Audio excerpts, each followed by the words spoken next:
2000s parodies were something else. Some high highs and really low lows. But the perfect pairing, like tuna fish and ketchup, were the Wayans brothers and comedy, riding hot off. I don't like long drawn-out intros. I know why you're here, so let's slash into all of the Easter eggs, references, and small hidden details you might have missed in Scary Movie 2.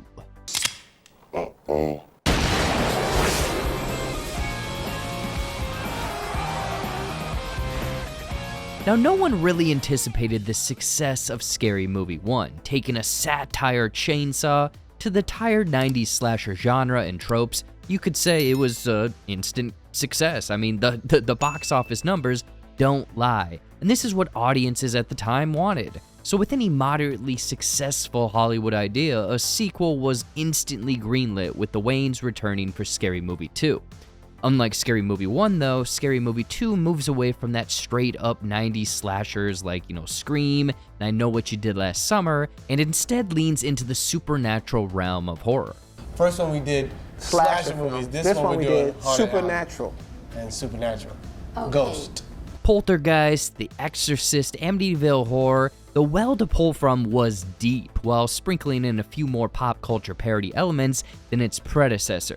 Now, one of the main reasons for this "what's hot right now" approach was that Scary Movie 2 released literally a year after the success of the original. Pre-production filming, script writing, rewriting, editing, reshoots, all in less than 12 months, with some other estimates closer to the movie narrowing it down to only 9 months. I'll get into it in a little bit, but they were adding and switching out scenes up until roughly 2 weeks before the movie's premiere. Like, they were on a tight schedule, but some of these parody elements were obviously hot on the cultural pulse of the time. Anyway, diving right in, things start at the Fargo-mentioned Hell House, playing into 1973's The Legend of Hell House, where much of the mansion is taking homage from this movie, specifically the infamous "My Germs" dinner scene that we later see. Hell House is smashed together with 1973's The Exorcist, from the piano sing-along scene, the ruined carpet, to the obvious demonic possession, explosive green pea soup and all. James Woods' Father McFeely, whose name plays into the Catholic priest stereotype of the time, was surprisingly originally going to be played by the one and only Marlon Brando. I'm gonna make him an offer he can't refuse. He was cast, showed up to set, heck, even filmed some takes, but due to his declining health in his later years, it was tough to make out some of his lines, having to have oxygen on set between takes, and unfortunately, then had to be replaced by Woods. Natasha Lyonne, who played Megan the Demon, later confirmed more details in various interviews over the years, and still apparently owns a VHS copy of the dailies between her and Brando. I believe you might be the last person on earth to work with Marlon Brando, and I just have to ask you about it. I'll go ahead and say it. It was buck wild. Yeah, he was very, very old. And ill, I think. Yeah. Yes, and an oxygen tank. Anyway, he would keep his hand right on my tit. I think because I was in the prosthetics, did not understand that I was a real person at all. So you're standing there, and you're in all these prosthetics. Marlon Brando, who doesn't have long to live, has his hand on your breast. For hours, you know what I mean, at a time. And I'm like, can he breathe? Not really, but, is he all there? I mean, nope. Is it the sort of acting face-off I dreamed of? Well, it's no On the Waterfront, but... Father McFeely blessing the house, helping him to release this demon covered in a comedic amount of flies, is pulling from the original 1979 The Amityville Horror, where it's very close to what Scary Movie parodies. Honestly, one of the scenes that I still quote to this day. Please, Lord, help me to release this demon! In the midst of this whole exorcist, Andy Richter's character goes on a brief tangent about the unholy bitch Jerry, which is where more of the early 2000s pop culture world bleeds into Scary Movie, as Jerry was a contestant on the second season of Survivor, who, let's just say, was unliked a bit.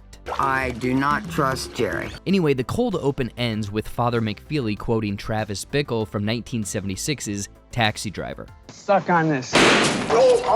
Suck on this. Smash cut over to Cindy and Shorty having survived Scary Movie 1 because, plot reasons. Who really cares? As this initial setup is basically the plot of Scream 2. The same high schoolers having survived Ghostface and the Woodsboro Massacre, here referred to as the Stevenson County Massacre, are now off to college. As we get a play on one of the famous Save the Last Dance scenes of the time, the two of them vibing like Julia Stiles and Sean Patrick Thomas. Right, left, right, kick. Son. Son. Cindy is always walking right into danger, completely unaware of what's lurking. But millions of Americans are doing the same thing right now online. Every year, countless Americans have their data exposed in high-profile data breaches. Bank of America is the most recent one, and here's what really is a kick in the pants. They didn't tell anyone for months. On average, it takes a company 277 days to report a breach. Your personal data could have been exposed months ago, and you're just hearing about it right now. I know I've seen an uptick in scam emails, text, phone calls, and that's just me personally. Exactly.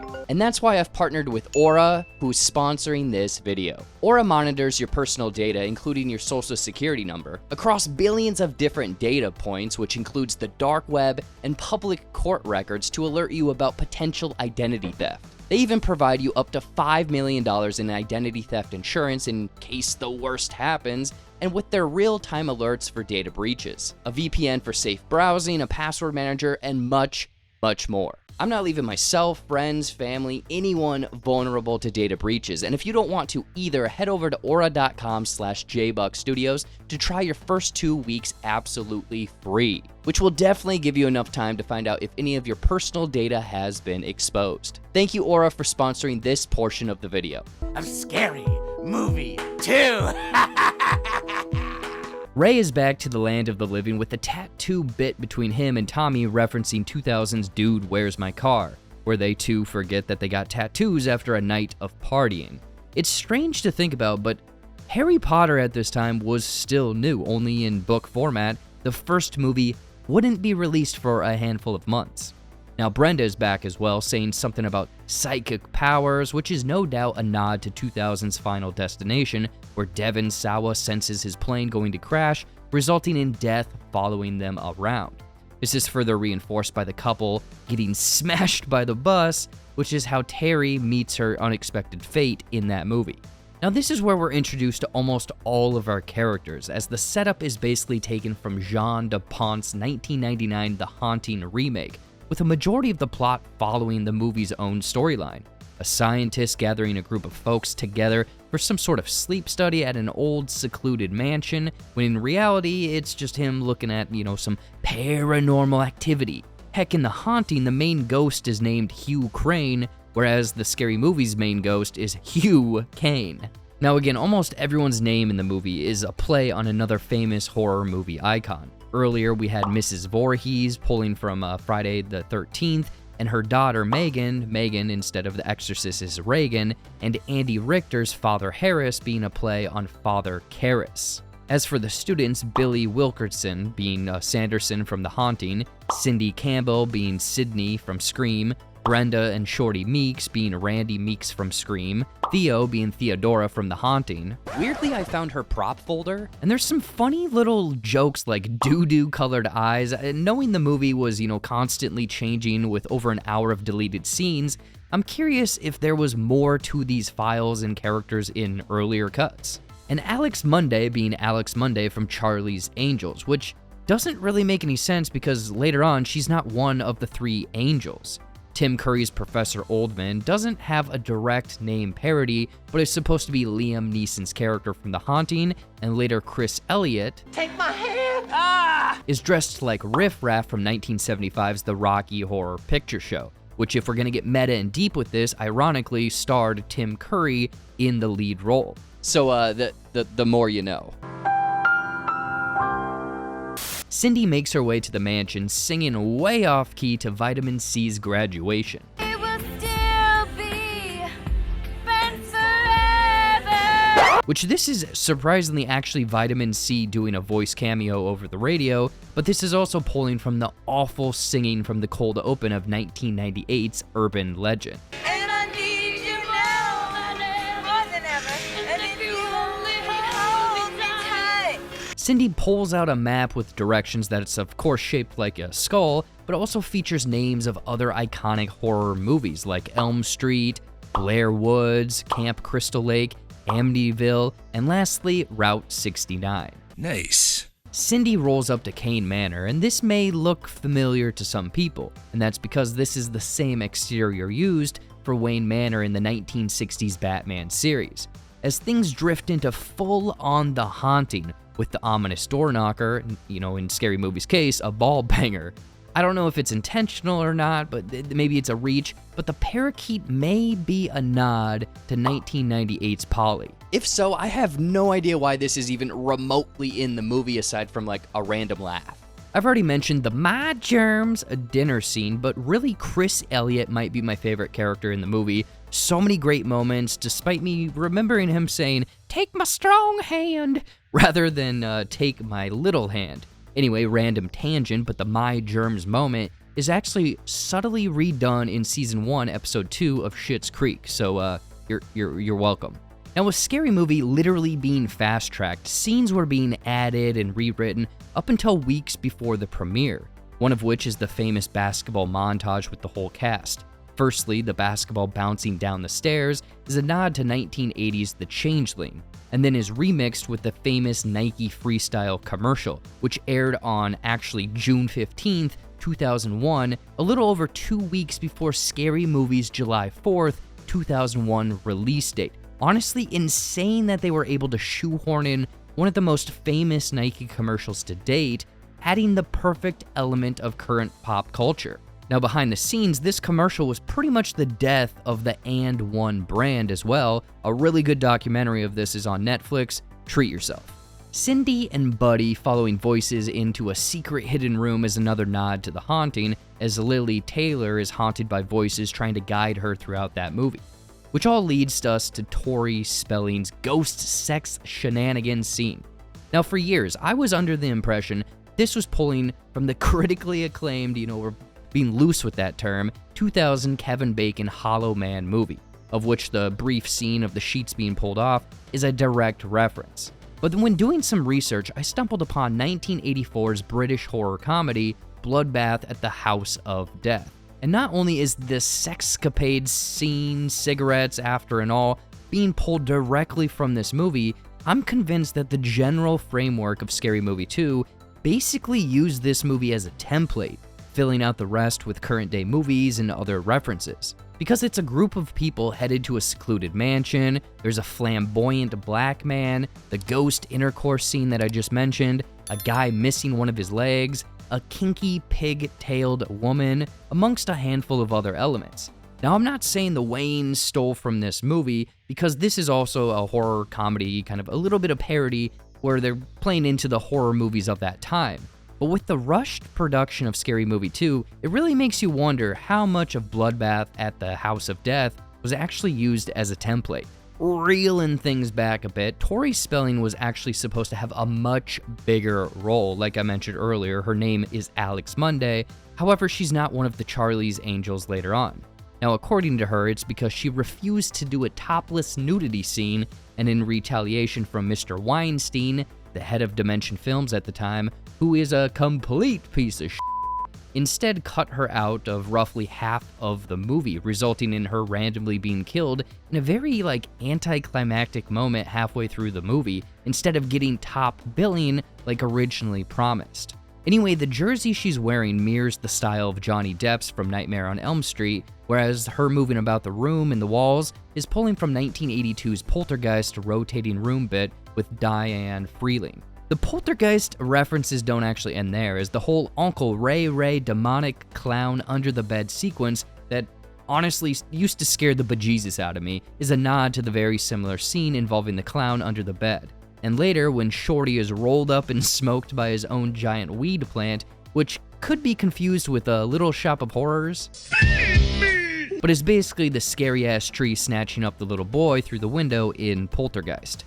Cindy later having an altercation with Mr. Kittles over litter box privileges is a way more heightened version of Church attacking Lewis from 1989's Pet Sematary, whereas the fisticuffs boxing match between the two always reminded me of Rocky, but I am convinced that it's actually pulling from the slow-mo and exaggerated sweaty hits from Scorsese's Raging Bull, once again moving away from strictly horror while remaining in the parody realm. In various interviews, the Wayans brothers expressed their kind of a disappointment that Scary Movie 2 obviously was not as strong as the first. Obviously, with the extremely rushed timeline, and after rewatching, it totally makes sense. It's almost like short vignettes mishmashed together rather than the more cohesive story from the first movie. Like Cindy seducing Tim Curry is an almost shot-for-shot recreation of the 2000 Harrison Ford joint What Lies Beneath.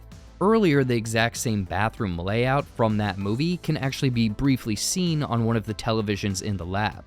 As Cindy runs out of the room, a callback to her running out of the lunchroom from the first Scary Movie, poking fun at Neve Campbell's run from Scream. Once the gang knows the entire house is haunted, they pass out ghost goggles and blasters, which are taken directly from 2000's Hollow Man. They've got to be the exact same props, to be honest, featuring thermal vision so they can see the otherwise invisible ghosts. The Hollow Man references then expand later to when Cindy and Buddy are trapped in the freezer, and how Cindy miraculously makes a bulldozer out of random junk, like Elizabeth's shoe can craft a super-powered magnet in the matter of minutes to help them get out of the freezer in Hollow Man. Now, like the first Scary Movie that featured a Titanic "I'm king of the world" joke, the freezer, Cindy and Buddy, "I'm going to warm you up" back and forth are direct quotes from Titanic's frozen water Rose and Jack conversation. I'll never let go! Come back! I'll never let go. Come back! Come back! Also, it's a deleted scene, but there's a hilarious Hollow Man throw all the blood on the floor scene where it's later then revealed that the blood was actually for a dying child in the hospital. It's really a shame, truly, that some of these scenes had to get cut. I wish that they would have had more time for this movie. Throughout these scenes, there's a few small little references. Like the "You are the weakest link" quote from The Parrot being the iconic quote from, at that time, the hit TV show or game show The Weakest Link.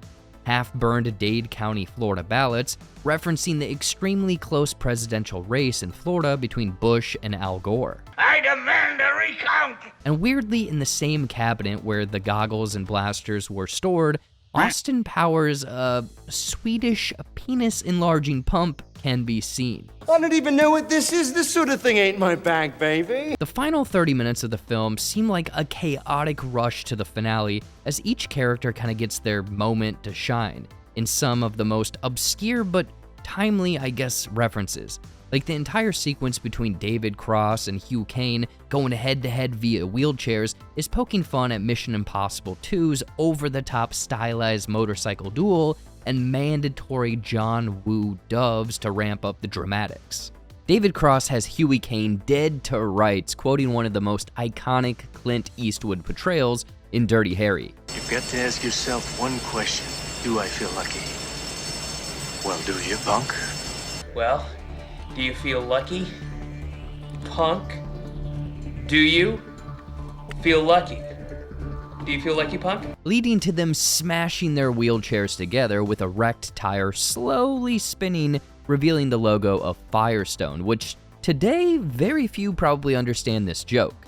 So basically in the 1990s, it was revealed that Firestone tires were failing at an alarming rate on the Ford Explorer model. But as corporate fiascos like this go, Ford basically passed the blame to the drivers, later learning that Firestone actually had an inkling that these failures were happening more than usual, causing roughly 238 deaths and injuring around 500 more in just the US alone, whereas the numbers were much higher overseas.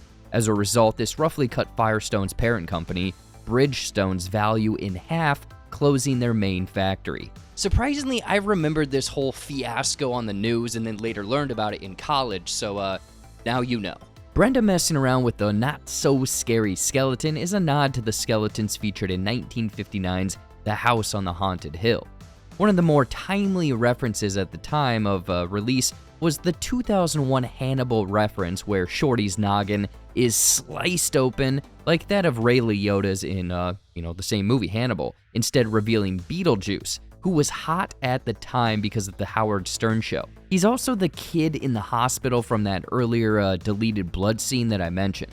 Things then evolve into a straight-up action movie as Brenda, Cindy, and Theo portray the newer 2000s McG Charlie's Angels with their over-the-top action sequences, and Hansen is supposed to be like the Crispin Glover from that movie, you know, the weird like hair dude, weaving in some Crouching Tiger, Hidden Dragon action as well. The drunken monkey. Ooh, ooh, ooh, ah. Cindy somehow manages to conjure a big-ass tornado that's weirdly a reference to, I guess, one of my personal favorite 90s disaster movies, Twister. I gotta go, Julia. We got cows. Defeating Hansen as he blows a microchip, going all cuckoo-ca-choo, lighting up and essentially imploding like the house due to its demonic entity in Poltergeist. Now, the conclusion of the movie has the gang setting up a contraption to catch the entity as Dwight is strapped to Ray's back like V-Riz on Christie's back in 1997's Alien Resurrection as they catch and defeat Hugh Kane, luring him onto some supernatural platform. Now, I originally thought that this was the ending of 13 Ghosts. However, after looking at it, the release date, the movie was released a couple months after Scary Movie 2. So yes, this could be true, but I think it's more of a blend of a Ghostbusters iconic ghost trap mixed with what was featured in the 13 Ghosts movie trailer. The final ending mirrors that of someone getting hit by a car, a callback to the ending of Scary Movie 1, and then was later used in a similar fashion to its follow-up, Scary Movie 3. But weirdly enough, the actual original ending that was later cut and then added as a deleted scene saw Mr. Kittles getting revenge on Cindy and bombing her and the mansion from a tiny little airplane. Now, this was supposed to be a parody of Michael Bay's Pearl Harbor, having only been released a few months before Scary Movie 2 was set to release, but ultimately was changed in the end. Scary Movie 2 was not the success of the first, only receiving about half of the box office of that first movie, with some of the proceeds potentially being inflated in a sense because at the time, at least in the United States, a trailer for Kevin Smith's Jay and Silent Bob Strike Back was attached, with some theater owners claiming that fans would buy a ticket, watch the trailer, and then just leave the movie. Kids, times were much different back then. Like, the internet wasn't what it is today, so people would literally buy a movie ticket just to go see a movie trailer. Like, imagine the Avengers Endgame trailer. You go buy a movie ticket just to see that. Unfortunately, this was the last Scary Movie for the Wayans after being fired from the franchise after requesting a pay raise for obvious success and of, creating a brand new franchise, but they were denied. To add insult to injury, word on the street is that they didn't actually find out that they weren't coming back until they read in the trades on Christmas Eve 2001 that Miramax was moving forward without them on Scary Movie 3. However, like a Christmas miracle, it ends on a high note, as it was announced in April of 2004 that the Scary Movie franchise would in fact be coming back and the Wayans would be returning as the creative team, and honestly, I cannot wait. There's a whole decade of new horror movies, franchises, and tropes that they can pull from. So the little child in me that was definitely far too young to be watching these first two Scary Movies could not be happier. That's it, baby. All of the Easter eggs, references, and hidden small tiny things in Scary Movie 2 you might have missed. Let me know in the comments your memories with Scary Movie 2, which one's your favorite in the franchise, and any and all of your thoughts. As always, thank you so much for watching. Please support the channel by liking and subscribing, because it really actually does help quite a bit. All right, cool. Deuces.